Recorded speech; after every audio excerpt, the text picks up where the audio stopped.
Please welcome Kambri Crews. Hello. Before I tell my story, I'm just going to give you guys a fun little piece of trivia because there's lots of trivia nights here in New York. You can just take this piece of wisdom, use it, and you're welcome. You're welcome right now. In prison, gum sells for $1 a stick.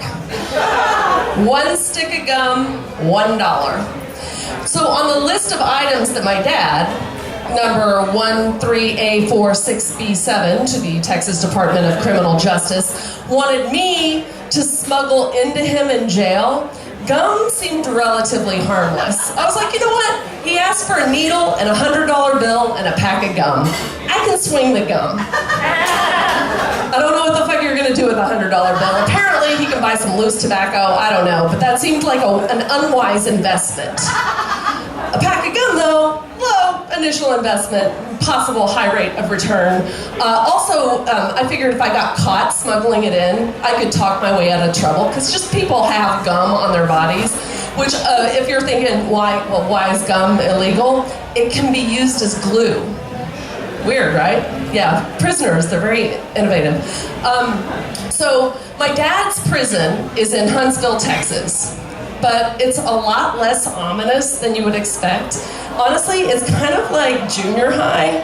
It's this really bland institution. It's got, the fence and the barbed wire, but instead of hall monitors, you have armed guards, and instead of a principal, you have a warden. But otherwise, it's just like school, and everyone there is like really, really friendly in this stereotypical Texas-friendly way. I'll just give you an example. There's this pot-bellied guard who greets me every time I go visit, and he has a 10-gallon hat, white handlebar mustache, and cowboy boots. And every time he takes a look at my driver's license, he goes, "New York City, get a rope." Now, I don't know if you youngins are familiar with the Pace Picani ad campaign of the 70s and 80s, but basically, cowboys are sitting around a campfire. Somebody has the fucking audacity to present some salsa that's made in New York City, and they're gonna hang that shithead. They're just gonna fucking hang him in New York City. Now, I don't know, making a joke about hanging me at a prison known for its executions, I mean, come on. The only reason we know about Huntsville, Texas is that's where they fucking hang people, they kill them. But it might not be wise. It freaked me out. He was so nice, though. He was like, "Oh, don't you worry, sugar. It's okay," And I'm like, "Oh, that's hilarious." But he's just so slow. He's so nice, but he's so slow, and he's wearing cowboy boots, for crying out loud. Like, what would he do if somebody just busted ass through the gate, just fucking broke out, just free? What would he do? But I guess he figures that somebody is not going to be a girl in high heels from New York City, and she most definitely would not smuggle a jumbo pack of Wrigley's Juicy Fruit in the waistband of her slacks from Banana Republic. Not her, not me. So when his metal detecting wand screeches right where I've got the gum hidden, I tense up, and he's like, "Don't you worry, sugar, that's just your belt buckle." I wasn't wearing a belt. Juicy Fruit, however, is wrapped in foil. I hadn't thought about this. So it screeches, I tense up. He's like, no, it's just your belt buckle. Just you go right on in your merry little way. You have a nice visit with your daddy now. I'm like, thanks, okay. So I go inside and I wait for my dad to come into view. And when he does, oh my God, I am shocked. He looks like shit. I hadn't seen him in a long time, but still, it was like just 6 years in prison had destroyed him. He was hunched over and he could barely walk. He looked like he was just in tremendous pain. And my heart broke thinking I've let my dad rot in jail by himself. And I don't want him to see me cry because this is my first visit with him, and it's supposed to be a happy visit, so I just muster all this good energy I have, and I'm like, hi, Daddy, hi! And he doesn't even wave back. That's how much pain he's in. He's just like this. And that's when the tears kind of well up in my eyes, and I'm about to lose it. And that's when my dad drops the charades. He's like, ha ha! See what happens if you don't visit me more? I'm an old man! Oh yes, my dad, who's in jail, is deaf and a prankster. He's a prankster. Well, comedian, regular comedian. He got me with that one. He stands upright and just starts walking. Trademark strut, like nothing's wrong.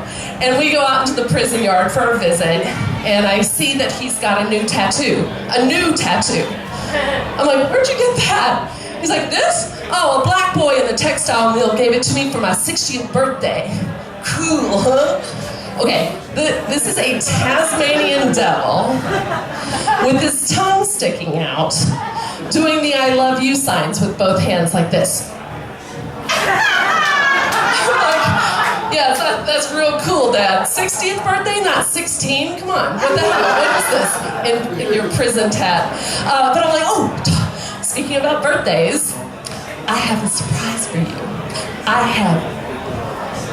And he's like, just relax.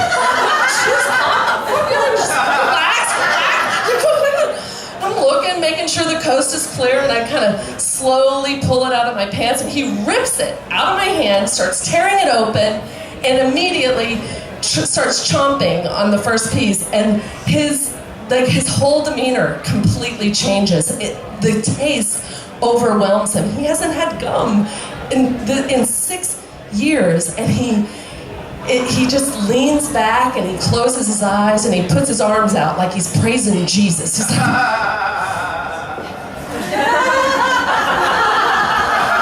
now, he's lost all his teeth from prison fights and bad dental care in prison. Apparently it's not as good as they would have you believe. And so he looks like a cow chewing on cud. Like this, but it's like... He's like, ooh, tastes different. And he gets a little confused look on his face, and he looks at the pack. Juicy fruit. It's the same, but it tastes different. I don't know. And I'm like, yeah, I don't know, strange. And then out of nowhere, he starts shoving sticks of gum in these secret pockets that he's cut in his Converse sneakers between the cushion and the sole of his shoe. Just starts shoving stick after stick after stick after stick. And I'm like, what the fuck? What are you doing? He goes, I can sell these for $1. I'm like, each? Oh God, that's why he asked for a jumbo pack. I thought, oh, it's a 4-hour visit. He hasn't had gum in a long time. He wants to chew a lot of gum, and the flavor, it kind of dissipates. But 4 hours, a jumbo pack, it all made sense. Now I get it. $1 each. I'm like, really? Wow, that's crazy. What are you doing? And he starts shoving stick after stick after stick in the other shoe, and he's being very brazen about it, not looking to see if the coast is clear, not checking where the guards are. And I start kind of panicking, like, oh my God, let's talk about something else. Just focus on something else. And I had noticed there was this beefy Hispanic guy sitting to my left, and he had a horrifying facial disfigurement. Like, part of his skull was missing, it was all dented in, his eye was gone, and the flesh was filled in, but kind of like a sculptor who hadn't gotten to that part yet, so you can still see thumbprints and knife marks and stuff, and it's just dabbed in, and he's drooling out of this side of his mouth, and the other eye is watering, like, Jesus, what's wrong with him? My dad says, oh, him? He killed his wife and his kids and then tried to kill himself, but it didn't work. Good man. Quiet. Good, says my dad. And quiet, says the deaf man. About the quiet and good. And the thing is, it's all relative because, see, my dad is in jail for 20 years for trying to kill his girlfriend. One of the downsides of being deaf is you don't hear the cops when they break in. So you get caught in the middle of the act. But he didn't do it. Oh no, it's okay. He didn't do it. He's totally innocent. Just ask him. He'll tell you. So nobody's guilty in jail. But I'm like, yeah, judge not, lest ye be judged. It's the kind of this main principle of operation on the inside. And I'm kind of soaking all this in, and this horrible news about this guy who'd been sitting there so nicely. And that's when I hear this loud shout, "You!" And I'm like, oh shit. My dad saw me jump, but of course he didn't hear it. He's like, "What's wrong?" And I said, "I don't know, somebody screamed." And I hear it again, "You!" And I look over and I see this man, and he's wearing this nice suit, cowboy boots, cowboy hat, tie, and I recognize his face from the picture on the wall. He's the warden. He's pissed, and he's looking at us. He's like, "You come here now." My dad, cool as a cucumber, saunters over with his best Elvis strut. Now, never mind, he looks like that fucking DUI photo from Nick Nolte, you know? Like Keith Richards, but like prongs of hair, but not the jazzy Hawaiian shirt. He's got prison whites, but cool as a cucumber, like, "Yeah, what's up?" And the warden, he doesn't know sign language, so he shouts, moving his mouth in these exaggerated movements, "What's in your mouth?" My dad shows him this wad of chewed gum on his tongue, just like in school, and he's like, "Where did you get that?" My dad, without hesitation, points right to me. She brought us her ball. And I'm like, what the fuck? What the hell's going on?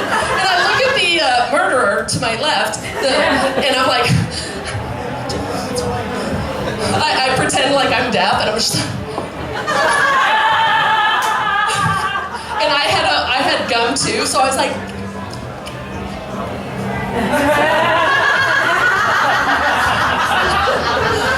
and I'm freaking the fuck out, because I know my dad has a strip search on the horizon, and I know he's got at least 24 pieces or 22 pieces of gum in his shoes. They're going to search him more fully, closer now.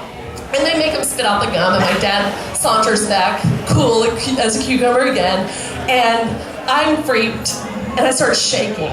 And to calm myself, I grab my Dr. Pepper, and I start to take a drink, but I'm shaking so hard, so violently, that it just dribbles down the front of my shirt. And my dad's like, "What's wrong? Are you shaking? You scared?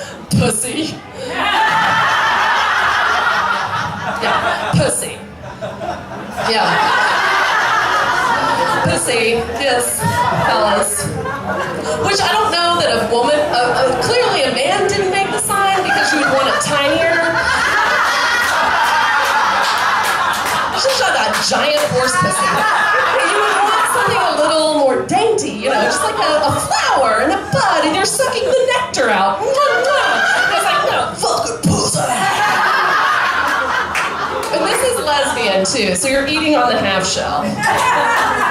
Okay, so anyway, pussy, yes, I'm shaking, and yes, I'm scared, and yes, I'm a fucking pussy, but I'm also free. So I'm like, I'm getting the F out of D, and I'm like, "Sorry, Dad, visit's cut short, I'm scared, I gotta go, this is freaking me out." And I kind of like speed walked across the parking lot, because you don't want to run across a prison yard, but I'm like, and I get to the car, and my husband was waiting in the parking lot, and he's like, "Hey, how was the visit?" I'm like, "Get out of the car, we gotta go!" And so the thing about my dad being deaf is that we don't get a phone call. Like, I don't have a phone call saying, "What happened with the strip search? What's going on?" I have to wait. I wait, and I wait, and I wait to hear what happened. And finally, I get a letter from my dad, and he says, "Surprise! I still have the gum. I kept some for myself, I sold some to others, and I paid off some debt."